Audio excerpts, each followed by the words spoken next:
Don't interfere with others' karma. You will regret it. Welcome back, everyone, to Mind Podcast. Do not interfere with the karma of others. People often say that if you don't hit the wall, you won't look back. Sometimes to grow, we have to crash into our own walls. Destiny grants different gifts to each person, meaning we all have our own life problems, destinies, and life trajectories. If you observe closely, you will see that it's not difficult to discover that everything in this world leaves traces. Some people use self-discipline to achieve freedom and a perfect life, while others give up on themselves and let their lives descend into chaos.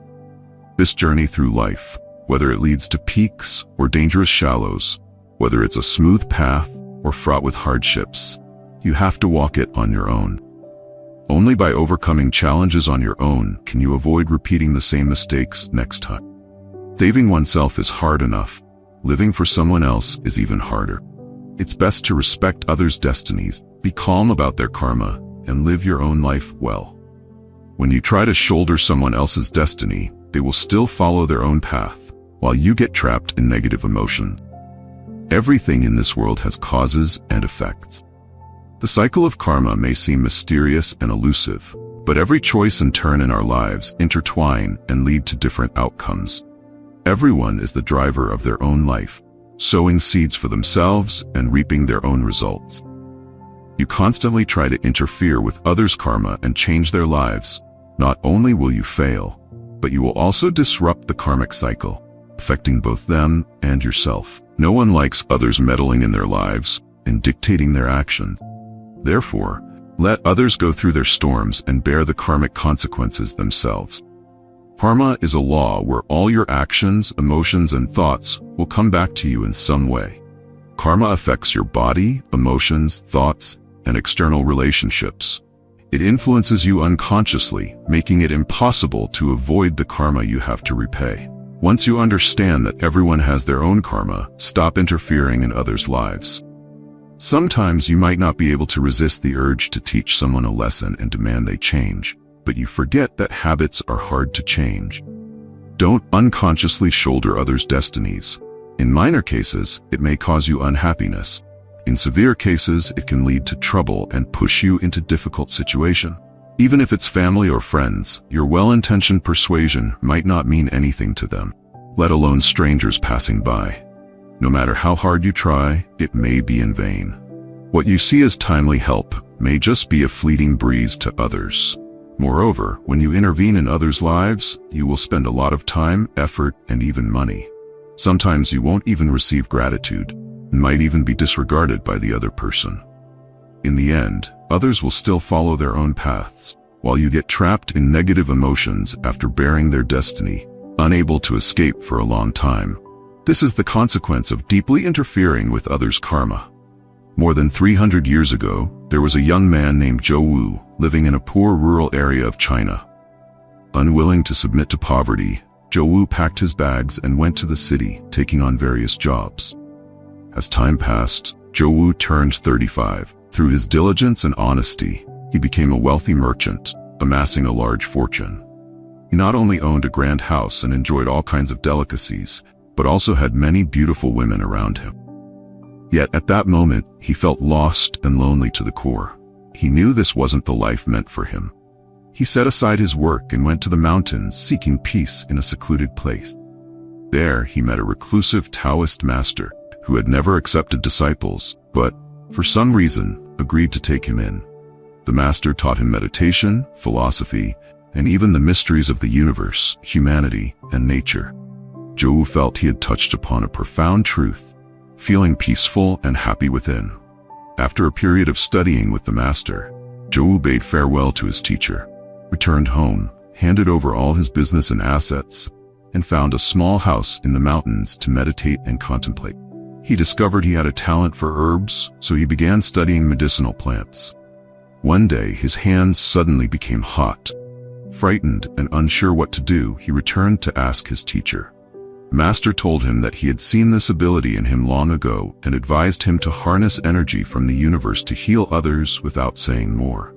Still doubting his ability, Zhou Wu only treated himself and not others. Then, a mother and child in the village fell ill with smallpox. shunned by the villagers, and barely clinging to life. Zhou decided to treat them, and surprisingly, using the power of his hands combined with the herbs he had found, the mother and child recovered from the illness. From then on, Zhou became passionate about improving his healing method. He could cure even the most severe diseases, and many disciples from far and wide came to learn from him. His reputation spread, and he was invited to the royal court to treat the emperor for a condition that Zhou had successfully cured in many others. He went to the capital with his 17-year-old disciple, Bin Jiang. However, despite all his efforts, the emperor's condition worsened. Zhou was punished, stripped of his titles, and banned from practicing medicine. He returned to the mountains to ask his teacher, who remained silent. Zhou quietly returned to his hometown, living a normal life, always pondering why he had failed. Many years later, Bin Jiang used Zhou's method to successfully cure the emperor. By that time, Zhou was already old and had experienced many painful years. Meeting his teacher again, the master explained that the emperor at that time was repaying karma, and Zhou was not the right person to cure him, nor was it the right time. Zhou finally understood the greatest lesson of his life. The Taoist master was none other than me. Zhou was a very close associate of mine in this life, carrying with him a lesson from over 3 centuries ago. I believe he will advance further on the path of spiritual practice and healing in this life. In July 2021, I organized a quantum connection hypnosis course. One of the students, from a northern province, insisted on joining my group during practice sessions, saying that their spiritual teacher wanted them to be in my group because they needed my guidance. During the practice sessions, they couldn't hypnotize anyone, nor could anyone hypnotize them. At lunchtime, they sent me a worried and disappointed message. I comforted and encouraged them, promising to conduct a hypnosis session for them. They wept when they heard my words. Later, they confided that they had once been awakened to a powerful healing ability through their hands. They had healed many people for free, even arranging accommodation for patients. After some time, they were attacked by pain and fear, leading to a state of panic and loss of confidence. They had stopped healing for a few years and had come to my course seeking a way out. I halted the hypnosis practice, guiding everyone into a meditative state to connect. We identified 3 spirits related to their problems. The first spirit appeared as a monk. In a previous life, they had been the monk's disciple, but stole a secret method to practice on their own, which failed due to the lack of a teacher's guidance. The rest of their life was spent in powerlessness and torment. The second spirit was a python they had hunted and beheaded in a previous life. This python had cultivated in a mountain cave for many years. The spirit had followed the friend they healed in this life, making her ill. When they healed her, the python spirit transferred to them, seeking revenge. The third spirit, shapeless and dark, was from a child they had healed 3 times, aware of being possessed by a spirit, but unable to understand why or how to deal with it. During the session, we invited all 3 spirits to receive sincere repentance, healing, and liberation. After recounting these 2 stories, I remembered 4 things even Buddha could not do. Wisdom cannot be given, the true Dharma cannot be expressed, karma cannot be borne by another, and without a connection, one cannot be enlightened. My past life disciple, Zhou, and my current student both lacked the necessary connection to help those patients, leading one to lose his career and the other to fall ill after healing others. They violated a crucial principle of karma. Do not interfere with others' karma. Karma is a law where all your actions, emotions, and thoughts will come back to you in some way. Karma affects your body, emotions, thoughts, and external relationships, influencing you unconsciously and making it impossible to avoid the karma you have to repay. The karma you are conscious of and can choose is the karma you can overcome without harm. The things you least want are often brought by karma, and the moments when you are most careless are when karma strikes. Karma is an energy imprinted on the soul. When descending to earth, the soul must use karmic energy to create the energy field of the physical human. Therefore, everyone has karma, whether an ordinary person or a saint. The only difference is that when karma comes, saints do not suffer. Karma is not a punishment because there is no punisher and no punished. Some life examples. A child walks carelessly and falls. An adult quickly lifts the child and scolds the ground or the brick. Giving money to beggars who are still healthy and clear-minded. Doing charity that isn't emergency relief but only focuses on providing necessities. Giving money to addicts or gamblers, hoping it will be the last time they fall into vice. Or a healer, making the person believe that they are the savior of others' suffering.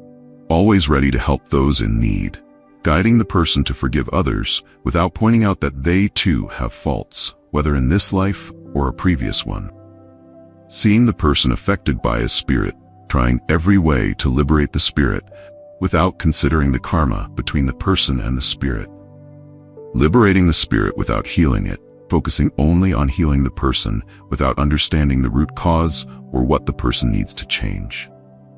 These are common mistakes among those who have developed healing abilities but still lack wisdom and experience. Such individuals are often awakened to healing abilities, possessing love and compassion for the sick. When they encounter them, they cannot refuse and try every way to help them, seeing it as their responsibility.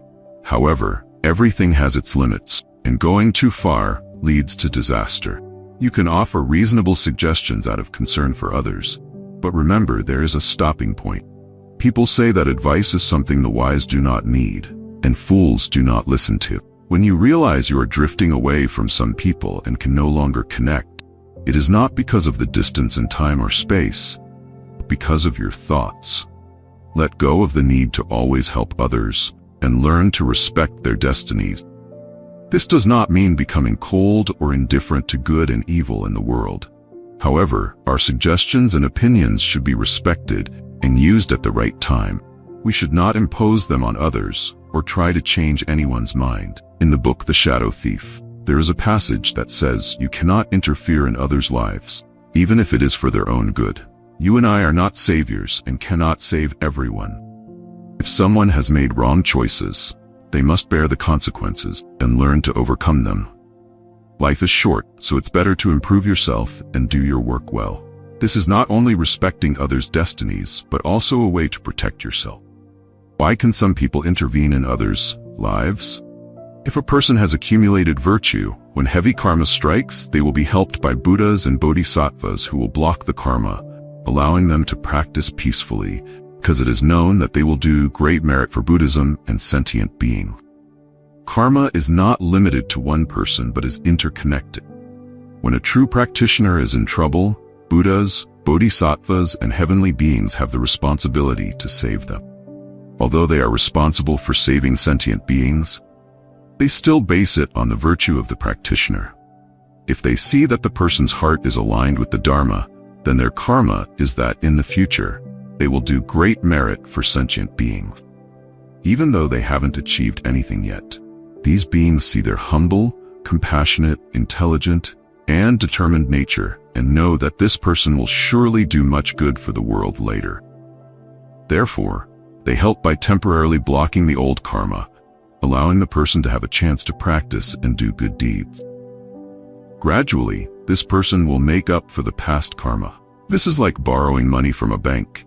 They assess your repayment ability and business effectiveness to see if you can repay the principal and interest. In this case, we borrow others' money or the bank's, and to borrow, we must have the ability to repay and prove effective business method. We are borrowing merit from the bodhisattvas. They assess our ability to practice and then lend us merit. In fact, at that moment, we don't have enough merit, which is called borrowing merit. It is an intervention method. If a person has accumulated virtue, when heavy karma strikes, they will be helped by Buddhas and Bodhisattvas who will block the karma, allowing them to practice peacefully, because it is known that they will do great merit for Buddhism and sentient beings. After praying, if we get through a calamity, remember that if we do great merit in the following year, we won't see any good results because we are repaying the previous year's calamity borrowed from the Bodhisattvas and Buddhas. This is reasonable and fair. We understand borrowing money from a bank to understand borrowing merit from the Bodhisattva. That is why sometimes we don't understand how karma is resolved. How do you know if you are interfering with others' karma?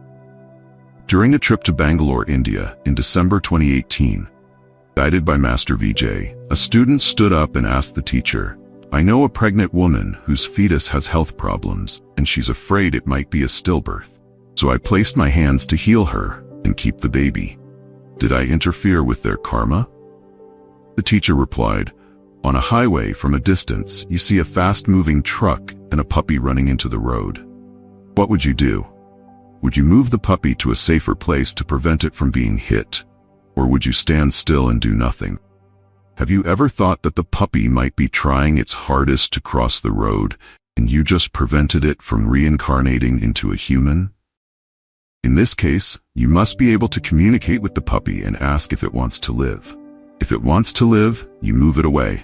If it wants to die, you do nothing." Similarly, as a therapist, you should only intervene when you receive a very clear and certain guidance in your heart that this is a case where intervention is needed. If not, do nothing. To receive correct guidance, you must be very conscious in your spiritual practice. This state can only be reached through serious, regular, and continuous meditation. You need to understand that the energy field of karma is a unified system. Blindly healing one aspect of karma will affect the other aspects of the entire karmic energy field. We need to understand the root cause of all illnesses and ailments we face. You can heal yourself without needing others' help to intervene. For example, Jenny has nearsightedness. She seeks help from someone to treat her vision impairment. Her eyesight improves, and she enjoys perfect vision. However, in her life, she becomes less successful in her studies, loses a scholarship for studying abroad, and cannot enroll in a good university in her country. She drops out of school and her fate changes. Healing is not about removing one problem in the karmic energy field, but working with the entirety of that field. When you remove a disease, it will affect the entire karma person. In meditation, you can completely heal yourself and understand the lesson you need to learn, why you face that issue. What happens when we interfere with others' karma? For example, Johnny has a headache. I am a meditation practitioner with a lot of energy. I place my hands to heal him. What will happen? He has a headache because he has a lesson to learn. When we intervene, the lesson is skipped, so he will have to learn it later with more significant challenges in the future, or a new life because he chose the shortcut by allowing the intervention. Healing like this is futile. It leads to degeneration without progress. When a therapist removes negative energy from a client, they inadvertently throw that negative energy somewhere on earth, in a space or into an object. This energy will distort the energy field of the space or object it's thrown into. According to the law of karma, when a therapist takes a patient's energy and discards it somewhere, that energy will return to the person who helped. I have seen many healers receive poor outcomes in their lives. So how should we help those who are ill? You can only intervene with 10% of their problem's energy. You cannot heal them 100%. Otherwise, they will become dependent on you. Guide them to self-heal. If you can heal someone, they can also heal themselves. Teach them to meditate, for instance, and instruct them about the law of karma.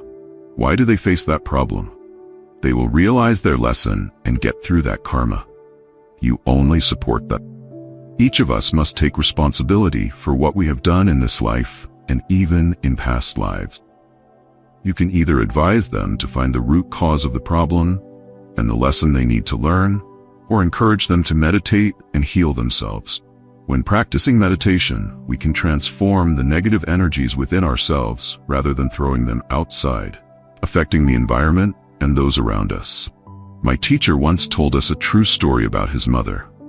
My mother had breast cancer. When the family found out, everyone was shocked. My older brother is a doctor and capable of taking care of her, but the family wanted to hear my opinion. At that time, I was in the United States. The whole family wanted me to return to hear what I had to say. I came home, examined my mother's condition, and said it was nothing serious. Family was shocked again. I told my mother that she was fortunate.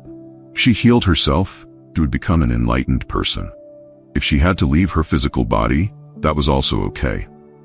She could choose one of two things.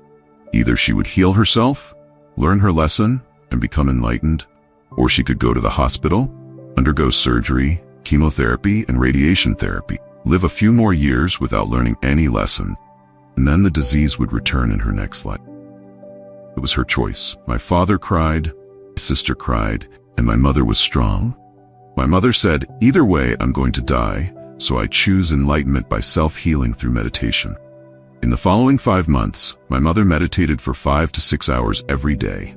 She realized that her lesson was that she had lacked self-love and self-acceptance for many years. After that, her breast cancer disappeared.